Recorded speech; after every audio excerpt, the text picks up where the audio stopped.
इस मूवी के शुरुआत में हम एक गांव का सीन देखते हैं। यहाँ हमें एक औरत दिखाई देती है जिसकी डिलीवरी होने वाली थी, लेकिन उसे एक बेटी हो जाती है।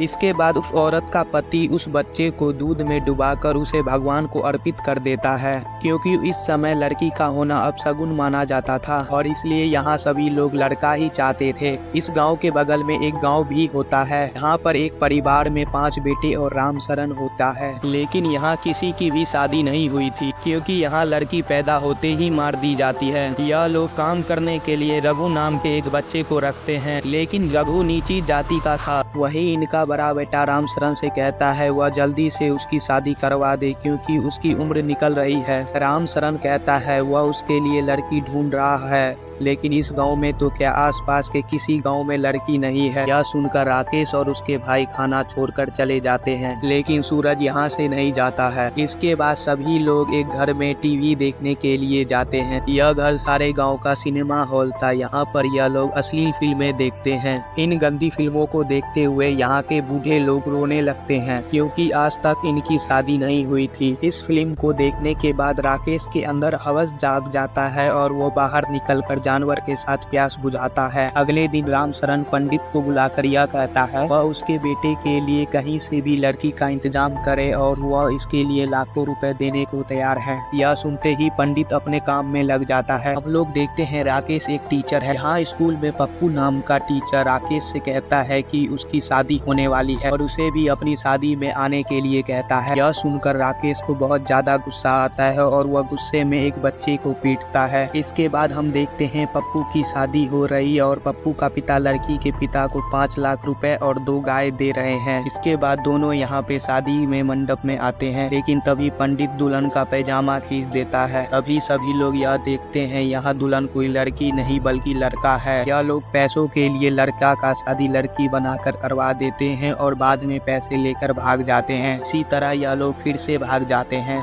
एक दिन पंडित किसी काम की वजह से दूसरे गाँव में जाता है और ज्यादा रात होने की वजह से उसी गांव में रुक जाता है। सुबह जब शौच के लिए नदी के पास जाता है, तभी उसे किसी लड़की की गुनगुनाने की आवाज सुनाई देती है। पंडित जब जाकर देखता है तो वहाँ एक सुंदर लड़की होती है। पंडित को देखते ही लड़की अपने घर की तरफ भाग जाती है। पंडित भी पीछा करते हुए उसके घर तक पहुँच जाता है। यहाँ वह लड़की के पिता प्रताप से मिलता है। प्रताप पंडित जी से कहता है अगर गाँव वालों को उसकी बेटी के बारे में पता चलता तो वह भेड़ियों की तरह उसकी बेटी को नोच खाते, इसलिए वह गाँव से दूर इस जंगल में रहता है। उसकी बातों को सुनने के बाद पंडित राम शरण के घर में उसकी बेटी की शादी करने के लिए कहता है और उसे 1 लाख रुपए देने का भी वादा करता है। यह सुनकर प्रताप भी मान जाता है। पंडित राम के बाद पंडित भाग भाग कर राम शरण के घर पर जाता है। वह राम शरण और सूरज को लेकर प्रताप के घर पर आता है। यहाँ प्रताप राकेश की फोटो देखता है। राकेश की फोटो देखने के बाद प्रताप इन लोगों से यह कहता है वह अपनी की बेटी की शादी राकेश से नहीं सूरज से कराएगा, क्योंकि वह दिखने में एक संस्कारी लड़का दिखता है। यह सुनकर राम शरण जाने लगता है, लेकिन वह जाते हुए सोचता है इसकी शादी सूरज से ही करवाने में भलाई है, क्योंकि सूरज उसकी सारी बातों को मानता है। इसके बाद हम लोग यह देखते हैं राम शरण प्रताप को 5 लाख रुपए और 5 गाय देता है और कल्कि की शादी अपने 5 बेटों के साथ कर देता है। इसके बाद यह लोग कल्कि को लेकर घर आ जाते हैं और आने के बाद राकेश सभी को यह कहता है कल्कि के साथ सबसे पहले सुहागरात वही मनाएगा, क्योंकि वह 5 सब में से सबसे बड़ा भाई है। यह सुनकर राम शरण सबसे यह कहता है हलाई को तुमने अपने बाप के बारे में भी नहीं सोचा। तुम्हारी माँ के मरने के बाद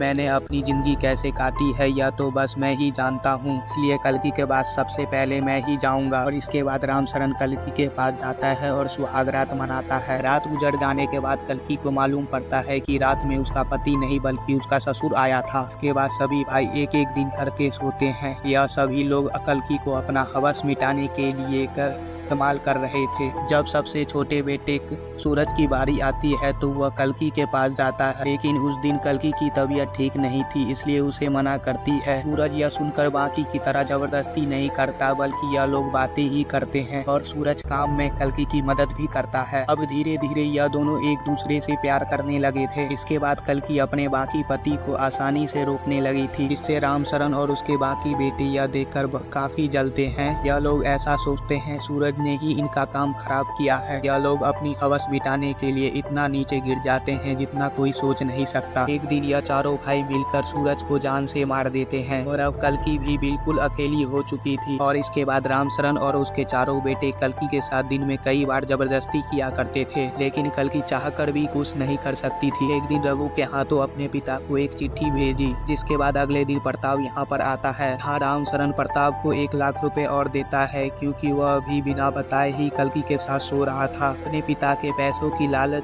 के बाद भी कल्कि अपने पिता के पैर छूती है। भले ही प्रताप अपने बेटी को इन भेड़ियों से नहीं बचा पाए और वह कल्कि को इन भेड़ियों के बीच छोड़कर चला गया, लेकिन कल्कि अपने पिता को खुश देखना चाहती है। प्रताप के जाने के बाद राकेश और उसके भाई कल्कि को बहुत मारते हैं। यह लोग कहते हैं तुम्हारी वजह से तुम्हारा बाप यहाँ पर आया और हमें 1 लाख रुपए देने पड़े। मार खाने के बाद कल्कि रघु से कहती है उसे इस जगह से आजाद होना है और वह यहाँ से आजाद होने के लिए रघु की मदद चाहती है। और अगले दिन रघु लेकर कल्कि को यहाँ से भागने लगता है। रास्ते में ही राकेश और उसके भाई दोनों को पकड़ लेते हैं और यह लोग यहीं रघु को मार देते हैं। इसके बाद यह लोग कल्कि को घर ले जाते हैं और उसे गाय वाले घर में बांध देते हैं। इधर जब रघु के घर वालों को यह मालूम पड़ता है कि रामचरण और उसके बेटों ने ही रघु को मारा है, यह लोग बदला लेने के लिए यहाँ आते हैं। जब रघु का चाचा कल्कि को बंधा हुआ देखता है तब वह कहता है तुम्हारी वजह से ही यह सब हुआ है। तब वह रघु का चाचा कल्कि के साथ जबरदस्ती करने लगता है। इसके बाद वह अपने बिरादरी लोगों के पास जाता है। वह सभी को भड़काते हुए कहता है बड़ी जातों के लोगों ने हमारे छोटे से बच्चे को मार दिया है। तो ऐसे ही कई दिन बीत जाते हैं। कल्कि अब प्रेग्नेंट हो चुकी थी। इसके बाद कल्कि को वापस अपने